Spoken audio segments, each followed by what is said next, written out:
दोस्तों, इस दुनिया में ना तरह तरह के लोग रहते हैं और तरह तरह की जनजातियां भी हैं। उन्हीं जनजातियों में तरह तरह के रस्म रिवाज भी हैं। आज हम आपको ऐसी अनोखी जनजाति के बारे में बताने जा रहे हैं जिसके बारे में जानकर आप आश्चर्यचकित हो जाएंगे। अफ्रीका में पाई जाने वाली इस ट्राइब के लोगों को चरवाहों और योद्धा के रूप में जाना जाता है। साथ ही ये ट्राइब अपने कल्चर के लिए बहुत ही मशहूर है और साथ ही ये बहुत ही खतरनाक माने जाते हैं। दोस्तों, ये इतने खतरनाक होते हैं कि बिना किसी हथियार के शेर का शिकार कर लेते हैं। साथ ही इस जनजाति के लोग सरकारी नियमों और कानून को नहीं मानते। इनके बनाए हुए खुद के नियम और कानून होते हैं जिसे ये लोग मानते हैं। सही सुन रहे हैं आप। आज के इस वीडियो में हम बात करने वाले हैं मसाई ट्राइब के बारे में।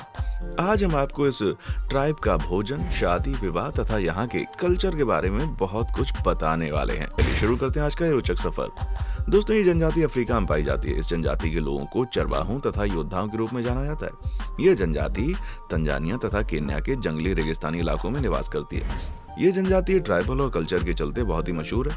ज्यादातर मसाई मारा, सेरेनगेटी और अम्बोसिली जैसे रिजर्व के पास रहते हैं। केन्या और तंजानिया में इनकी संख्या लगभग 10 लाख के करीब है। इस जनजाति के लोग सरकारी नियम और कानूनों को नहीं मानते। इनके बनाए हुए खुद के कुछ नियम और कानून हैं जिसे ये लोग मानते हैं।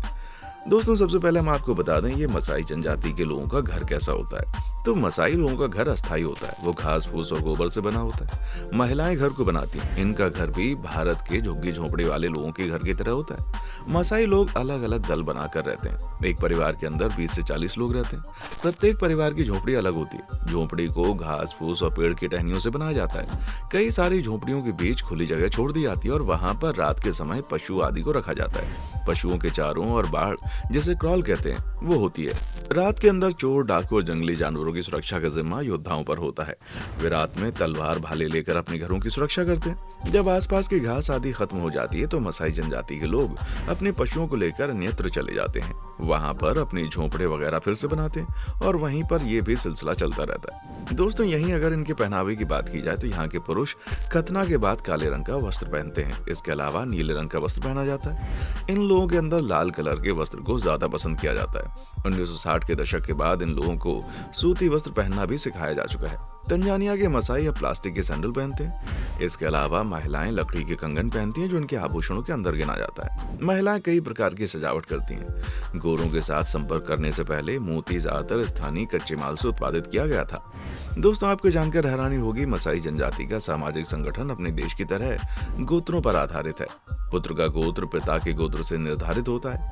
एक ही गोत्र के अंदर विवाह नहीं हो सकता। मसाई जनजाति के अंदर विवाह तो जन्म के समय निर्धारित हो जाता है, जिसको हम आजकल सगाई कहते हैं। मसाई जनजाति के अंदर प्रौढ़ व्यक्ति कई शादियां करता है। पहली पत्नी को दूसरी पत्नी से अधिक महत्व दिया जाता है। पिता की मौत के बाद जायदाद को आपस में बांट लिया जाता है। मसाई जनजाति के अंदर एक धार्मिक नेता होता है जिसे लैबान कहा जाता है। समाज के अंदर उसका बड़ा मान सम्मान होता है। वो एनगाई नामक देवता की पूजा करता है। मसाई लोग भी जादू टोने करते हैं। धार्मिक नेता के द्वारा वर्षा की भविष्यवाणी भी की जाती है। दोस्तों, मसाई जनजाति के लोग पशुपालन भी करते हैं। ये दूध के लिए गाय पालते हैं। गाय का दूध महिलाएं निकालती हैं। गाय का मांस खाया जाता है, लेकिन गाय के मरने के बाद मसाई जनजाति के लोग उसका मांस खाते हैं। ये लोग बकरी और भेड़ें भी पालते हैं। मसाई जनजाति बकरियों को बड़ी संख्या के अंदर रखती है क्योंकि इनसे उन्हें दूध और मांस प्राप्त होता है। इसके अलावा ये लोग गाय के दूध को सुरक्षित रखने के लिए लौकी का प्रयोग करते हैं। ये लोग गधे भी पालते हैं जिनका प्रयोग बोझ ढोने के लिए किया जाता है। ये लोग शराब का भी सेवन करते हैं। ये शहद का प्रयोग भी शराब को बनाने के लिए करते हैं। दोस्तों, तंजानिया में मुख्यतः 3 तरह की आदिम जनजातियां रहती हैं: मसाई, माकुंडे और मनाती।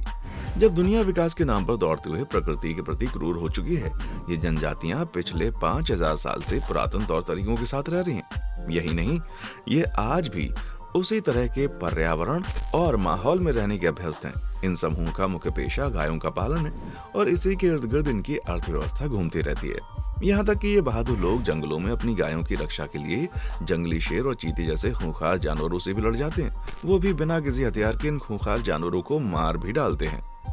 आज से लगभग 50 साल पहले तक ये तीनों आदिम जनजातियां एक दूसरे की कट्टर दुश्मन हुआ करती थी।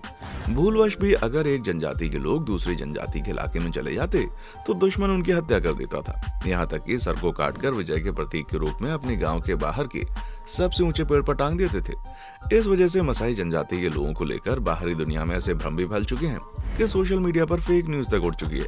दरअसल सोशल मीडिया पर एक वीडियो पोस्ट करके दावा किया गया कि केन्या की सरकार ने कोरोना वायरस लॉकडाउन लागू करने के लिए मसाई लोगों को काम पर लगाया ताकि वे सख्ती से इसका पालन कर सके। हालांकि बाद में ये वीडियो फेक निकला। दोस्तों वैसे तो आप सब जानते ही हैं कि जब दूल्हा और दुल्हन की शादी होती है तो बड़े बुजुर्ग उनको आशीर्वाद देते हैं ताकि उनके आगे की जिंदगी खुशहाल तरीके से बीते। लेकिन केन्या की इस जनजाति के लोग शादी के बाद दुल्हन को अजीब व गरीब तरह से आशीर्वाद देते हैं। ये जनजाति दुल्हन के ऊपर थूक कर आशीर्वाद देती है। ये परंपरा आपको बहुत अजीब व गरीब जरूर लग रही होगी। यहाँ पर लड़की की विदाई के समय पिता अपनी बेटी के शरीर पर थूक कर आशीर्वाद देता है। लड़की का पिता अपनी बेटी की विदाई के समय उसके सिर और ब्रेस्ट पर थूक कर उसे आशीर्वाद देता है। ये परंपरा सदियों से चली आ रही है। यहाँ के लोग इसे प्यार जताने का एक तरीका बताते हैं। इस जनजाति में जब बेटियों की शादी की जाती है तथा लड़के के घर वालों को दहेज दिया जाता है तो उसके बाद दुल्हन का सिर मुंडवा दिया जाता है। इसके बाद दुल्हन अपने पिता के सामने घुटने टेक देती है और घर के सभी बुजुर्गों का आशीर्वाद लेती है। इस दौरान घर के बुजुर्ग दुल्हन के सिर और ब्रेस्ट पर थूकते हैं। ऐसा कहा जाता है ऐसा करना दुल्हन के लिए शुभ माना जाता है। दोस्तों ये रिवाज सिर्फ नई नवेली दुल्हन के लिए नहीं है बल्कि नवजात बच्चों के साथ भी ऐसा होता है। इस जनजाति के लोगों का कहना है कि थूकना उनके लिए सम्मान की बात मानी जाती है। जब कोई मेहमान उनके यहाँ आता है तो वो भी इसी तरह से उनके हथेली पर थूक कर उसका सम्मान करते हैं। शादी के बाद दुल्हन के सिर और ब्रेस्ट पर थूकने के बाद जब लड़की ससुराल जाती है तो वो पीछे मुड़कर नहीं देखती। वो ऐसा इसलिए करती है कि दुल्हन ने यदि पीछे मुड़कर देख लिया तो वो पत्थर में बदल जाती है। ऐसा वहाँ के लोगों का मानना है। दोस्तों अफ्रीकन मसाई जनजाति के लोग बहुत ही बहादुर होते हैं। ये लोग कभी कभी बिना किसी हथियार के ही जंगली शेरों को मार देते हैं। कई बार मसाई योद्धा भूखे होने पर शेरों के मुंह से उनका निवाला छीन लेते हैं। अक्सर जंगल में मसाई जनजाति के योद्धा जंगली शेरों पर नजर रखते हैं और जब कोई शेर या शेरों का समूह किसी जंगली भैंस, जिराफ आदि हाथी का शिकार करता है तो मसाई योद्धा उन शेरों को भगा देते हैं और शेरों के उस निवाले को उठा ले जाते हैं। अपने समुदाय में उसका बंटवारा करके खाते हैं। दोस्तों यहाँ के रीति रिवाज बहुत ही बहादुरी पर आधारित हैं। इन जनजातियों में उन्हीं पुरुषों को लोग अपनी बेटियों को शादी के लिए सौंपते हैं जो जंगलों में जाकर बिना किसी हथियार के कम से कम एक शेर का खात्मा करते हैं। हालांकि आजकल सरकार इनके इलाकों में जाकर इन्हें शिक्षित कर रही है कि ये लोग परंपरा के नाम पर जंगली जानवरों की हत्या न करें। इससे अब काफी हद तक इस प्रथा पर अंकुश लग गया है। अभी भी विवाह के लिए लड़का पक्ष से कम 30 गायों को लड़की पक्ष को उपहार के तौर पर देनी होती हैं। उसके बाद ही लड़की पक्ष वाले अपनी लड़की का विवाह लड़के वाले के परिवार में करते हैं। इस जनजाति में सबसे मुख्य समारोह होता है ग्रेजुएशन। इस समारोह में मसाई मोरान या वॉरियर्स हिस्सा लेते हैं। हर 15 साल में एक बार होने वाले समारोह में हजारों की संख्या में लोग शामिल होते हैं। इसके साथ ही युवा वॉरियर को प्रौढ़ घोषित किया जाता है। इस समारोह में 3000 मवेशी और 30,000 बकरियां लाई जाती हैं। इनमें से कुछ की बलि दी जाती है और बाकियों को जश्न के तौर पर खाया जाता है। इस समारोह में पुरुष लाल रंग का चोगा पहनते हैं और ढेर सारे जेवर भी। समारोह से पहले उनके सिर पर गेरू लगाया जाता है। महिलाएं भी खूब सज धज कर आती हैं। इसमें मसाई अपने मेहमान से खुश हो जाते हैं तो उन्हें अपनी पत्नी एक रात के लिए दे देते हैं। वो उसे शिष्टाचार मानते हैं।